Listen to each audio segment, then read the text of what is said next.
नमस्कार प्रिय विद्यार्थियों। एक बार पुनः आप सभी का SLV Hindi tricky YouTube channel पर हार्दिक स्वागत है। आज के इस वीडियो में हम पढ़ेंगे हिंदी साहित्य की पाठ्यपुस्तक अंतराल भाग 2 के कुछ महत्वपूर्ण प्रश्न।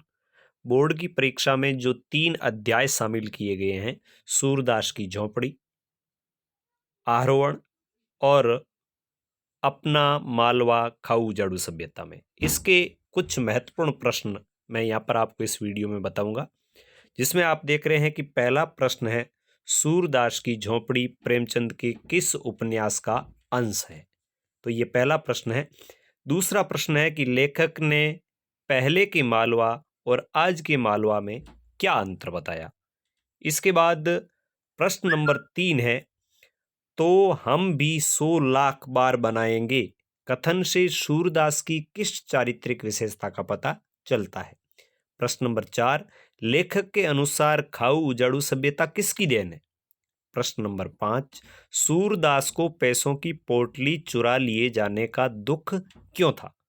प्रश्न नंबर 6, लेखक ने औद्योगिक विकास की सभ्यता को उजाड़ की अपसभ्यता क्यों कहा? इसके बाद प्रश्न नंबर 7, सूरदास की झोंपड़ी में आग किसने लगाई थी? प्रश्न नंबर 8, अपना मालवा खाऊ उजाड़ू सभ्यता पाठ में किस समस्या को चित्रित किया गया है? प्रश्न नंबर 9, यह फूस की राख न थी, उसकी अभिलाषाओं की राख थी, सूरदास की झोंपड़ी पाठ के आधार पर लिखिए, इस कथन का क्या अर्थ है? प्रश्न नंबर 10, मालवा प्रदेश अपनी किस प्राकृतिक विशेषता के लिए जाना जाता था? इसके बाद प्रश्न नंबर 11वां है, सूरदास अपनी आर्थिक हानि गुप्त क्यों रखना चाहता था? प्रश्न नंबर 12, तुम खेल में रोते हो कथन से मिठुआ की किस विशेषता का पता चलता है? प्रश्न नंबर 13, आरोहण कहानी पर्वतीय क्षेत्र में रहने वाले लोगों के जीवन संघर्ष का एक जीवंत नमूना है, कैसे?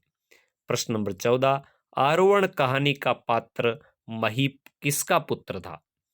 प्रश्न नंबर 15, अपना मालवा खाऊ उजाड़ू सभ्यता में पाठ में लेखक ने किन किन नदियों का उल्लेख किया है?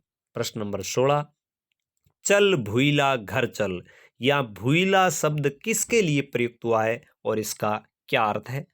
प्रश्न नंबर 17, लेखक ने हाथीपाला, हाथीपाला जो एक जगह का नाम है, हाथीपाला नामकरण के पीछे क्या कारण बताया? अपना मालवा खाऊ जड़ू सभ्यता में पाठ के आधार पर लिखिए। प्रश्न नंबर 18, भूपदादा सांप थे, छिपकली थे, वन मानुस थे या रोबोट? इस कथन के आलोक में उनकी चारित्रिक विशेषताएं बताइए, उनकी किन किन विशेषताओं का पता चलता है? प्रश्न नंबर 19, मालवा की संपन्नता के संबंध में कौन सी कहावत प्रसिद्ध है? प्रश्न नंबर 20, चिड़िया और गिद्ध की कहानी हिमांग और भूप की कहानी जैसे ही है, कैसे?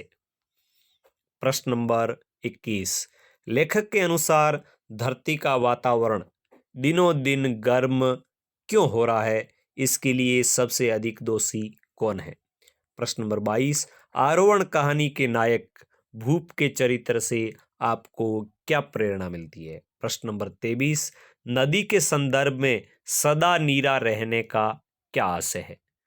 प्रश्न नंबर 24, बहुत इंसाफ किया तुम सभी ने मेरे साथ बहुत, कथन के आधार पर बताइए कि भूप को अपने जीवन में किन किन कष्टों का सामना करना पड़ा। और प्रश्न नंबर 25 और अंतिम प्रश्न इस प्रकार है कि हिमांग को कथानायक ने मौत का म्याल क्यों कहा? हिमांग को कथानायक ने मौत का म्याल क्यों कहा? तो प्रिय विद्यार्थियों, ये थे 25 प्रश्न। उम्मीद करता हूं कि ये प्रश्न आपको बहुत अच्छे लगे होंगे। इसीलिए मैं यह चाहता हूं कि कमेंट बॉक्स में आप अपनी राय दें कि आपको ये प्रश्न कैसे लगे और कितने प्रश्नों के उत्तर आप देने में सक्षम हैं। और इस प्रश्नों के लिंक को अपने साथियों तक अधिक से अधिक शेयर करें और चैनल को सब्सक्राइब करना बिल्कुल न भूलें। मिलेंगे किसी और नए अध्याय के साथ, तब तक साथ बने रहिए। जय हिंद।